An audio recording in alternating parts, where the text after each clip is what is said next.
In this video, I wanted to take you guys through my current X99 based system build, which I use for gaming, video editing, and day-to-day PC usage, and to just kind of show you my own process for how I choose quality PC components that will hopefully help you in your own current or future builds. I really love building PCs, but don't necessarily like having to build a new computer every other year, although I might do that if I was able to afford it. But by building a quality rig up front and strategically choosing your components so that you can upgrade wisely along the way, you can minimize your chance of parts failing or running into other hardware issues, and you'll end up with a sweet gaming PC and desktop rig that'll be able to do everything you want to do and serve you well for any number of years. So here are all the major components that I used in this build, and I built this about 5 to 6 months ago, and since then the Skylake platform has been released, though I still thought it was worth doing because I think my end product came out pretty nice in my opinion, and I'm very happy with the system overall as it's easily the fastest and best looking computer I've ever built. Now you might not see as many boxes of parts here as you normally do in a lot of gaming rig / PC build videos online, and that's because I tend to try to reuse certain parts from previous build where it makes sense. As I mentioned, I think this allows you to keep a nice upgrade path over the life of the system while not forcing you to redo your whole setup every other year, but still giving you the freedom and enjoyment to upgrade or add parts for boosting system performance as needed. Now this approach might not be for everyone. Some people might like to just get everything brand new right up off the bat.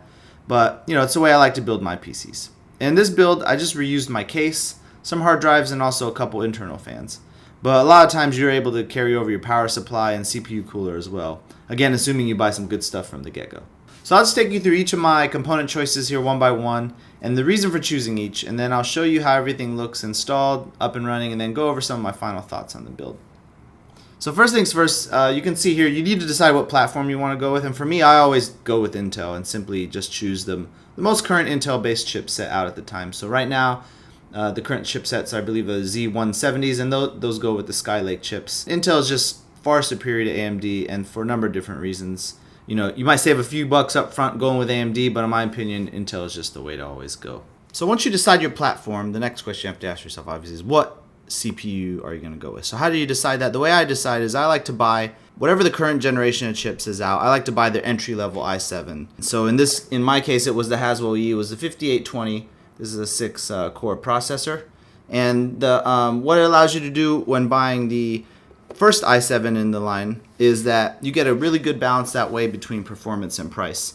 Now they have the Skylake processors out, so if you wanted the entry-level chip, it would be the 6600K.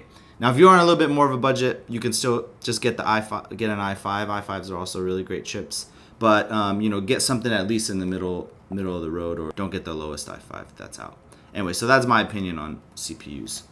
So for motherboards, you can see here I went with the X99 motherboard because that was the fastest chipset out at the time, and I went with the motherboard from MSI. I'm not gonna lie, basically because I was going for a black and red build, and their motherboards fit perfectly. Could have went with the Asus ROG, but I didn't really quite like them as much as the MSI in this case. For the most part, all the major motherboard manufacturers with the same chipset are gonna only have minor differences here and there, maybe some different networking chip or like different audio chips or something like that. So if you're looking for a specific feature, obviously, shop your motherboard brand based on that. But to me, I always think Asus makes the best motherboards out there. But I didn't really like their ROG brand, and didn't like some of the looks of that. So I went with the MSI this time, but usually I always go with the Asus. But I went with the MSI, and this is the board I went with, the X99A Gaming 7.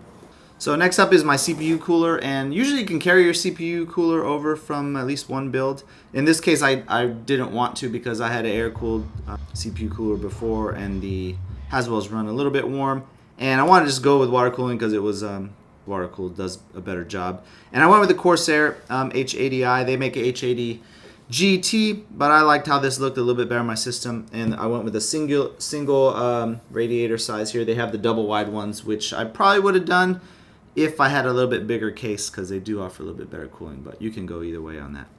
So for my drives, I carried over a couple SSDs that I just had in my system already. So I use a Samsung 840 Pro for my main OS drive. This is the 512 gigs. And then this is the old Samsung 830 Pro 256 gigabyte. If you remember, not 830 Pro, just the regular 830.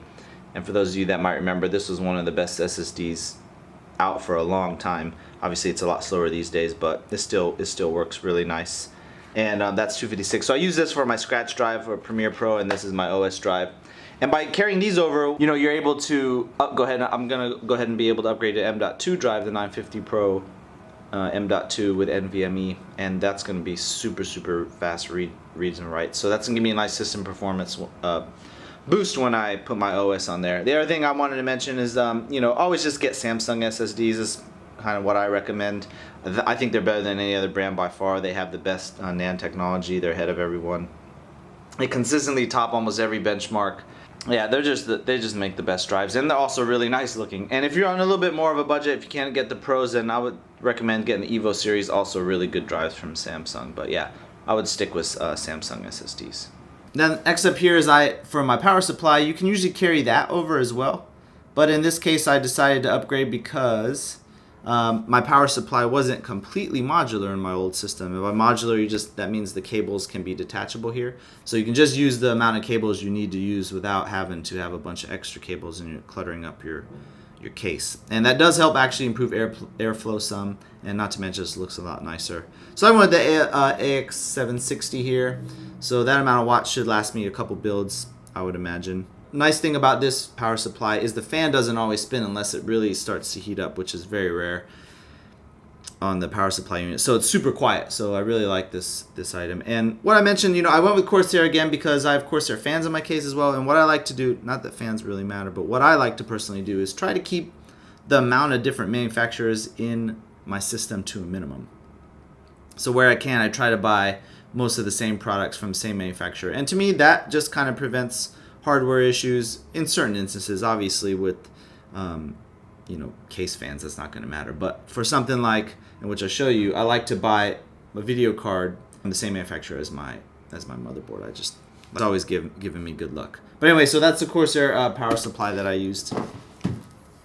And then here's the RAM that I chose. That's not the real price on there. I just put that sticker on there. But anyway, I went with 32 gigabytes of DDR4 RAM, and I really like these sticks.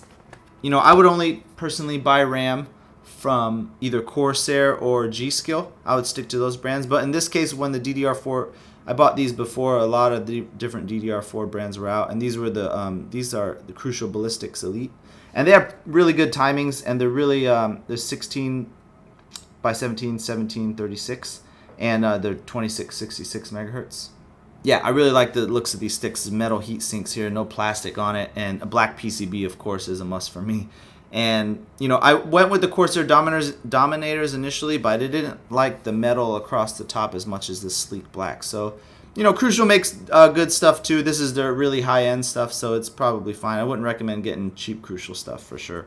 What I wanted to say about these, I'm not saying always, obviously, it may sound like I'll just buy on looks, but I'm not saying to just buy everything based on looks. But all else being equal, as far as performance, I'm going to get the hardware that looks better for sure, even in spite of price. So I'll pay a little bit more for something that looks better, because that's just me. I like something that, I like nice looking hardware, and if I have to pay a little bit more, I know I'm going to be a little bit happier in the long run when I go inside and look at my case and stuff. So for me, it's worth it, but for you guys might not care about it. And then finally, we have a video card here. Now, video card, I usually buy middle of the road video cards like the 660 Ti's, before that, like the 6600 GT.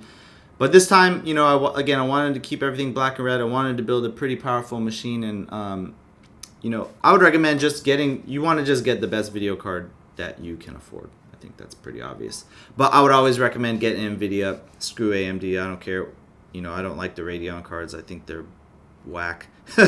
But I like it going with NVIDIA. They always make the best drivers, and to me, they make the best video cards, and definitely the most popular. I went with the 980 Ti because I had got a 144 hertz monitor, and it's 1440p, so I knew I needed some horsepower to be able to crank up my games. So I personally like going with a single card solution for the most part. So rather than get two $300 cards, for example, I would rather just get one $600 card. And that kind of eliminates another variable in your system that could potentially give you problems with different games and stuff. So it's just been my experience. Of course, you know, if you're running triple monitors or 4K or something, you may need a dual SLI setup, or even triple for that matter, or quadruple. But again, I just needed one 980 Ti. I could just run a single monitor. So I went with the MSI again because it matches my motherboard manufacturer, which I think is really important to do, and the black and red goes together. So I was really, really happy with this card came out. Finally, here's the case I used, an old Cooler Master Storm Scout. It's a pretty old case, as I mentioned earlier. It's a relatively small case too, but I really like how all the components look in here. As you can see, it's all red and black, as that's the theme I was going for. And you know, you have some visible metal piping accents, or some metal piping there around the CPU cooler on the video card. I think gives it a pretty nice touch. You know, if I had to buy a case today, I'd go with something from Corsair Antec myself, or possibly even Fractal Design, who I think makes some pretty slick looking cases. And they're really nice and easy to work with inside as well. As for the CPU cooler, I swapped out the fans with a couple red LED Corsair fans, which brought the noise down a lot and then added some cool little LED lighting. And there's also a 144mm red LED intake fan in the front. As I mentioned, you can see the matching MSI 980 Ti video card there and the motherboard, which I think looks pretty good together. Now, I didn't go with individually sleeved cables, which always looks nicer, but they are actually pretty expensive to get a bunch of individually sleeve cables. And as my case is a bit old, some of the USB and front panel wires you see up here in the top right are beige and multicolored, so it doesn't really look very good, but you know, not much I could do about that without rewiring the whole thing, and I didn't feel like going through that length. You can see right here, right below the video card, is a space for an M.2 drive for when the time comes for me to purchase and upgrade to one of those. And then over to the right, I still use some platter hard drives for my big storage needs. So for platter drives, I only recommend using Western Digital. I think they make the best drives. But over here, I have on the bottom, I have a 4 terabyte drive that houses all my movies I stream to my HTPC in the living room. I have a 1 terabyte drive as well, which I use as my Dropbox drive, and then another terabyte drive just to store all my YouTube and video footage. And then quickly, just some shots of the front and the back. Here you can see is still, you know, uses all red and black, so it keeps it in the same theme. All in all, the total spend for this build came out to right under $2K, like $1,960 before tax. It's definitely the most I've ever spent on a PC, but it's fast as hell to me. Plays BF4 at 144 Hz on ultra settings, and pretty much just flies around in day-to-day usage. You know, I think the question you have to ask yourself after you spend money and build a whole computer is, when it's all said and done, are you really happy with your build? And in this case, I definitely am. I use this machine on average over 8 hours a day easily, so I definitely get my money's worth. And then by upgrading it in different areas along the way, it's a machine that I plan to be able to use for at least the next 5 years or so. So what do you guys think of the build? I think it came out pretty nice, but let me know what you guys think below if you have any questions, and thanks a lot for watching as always. You guys take care.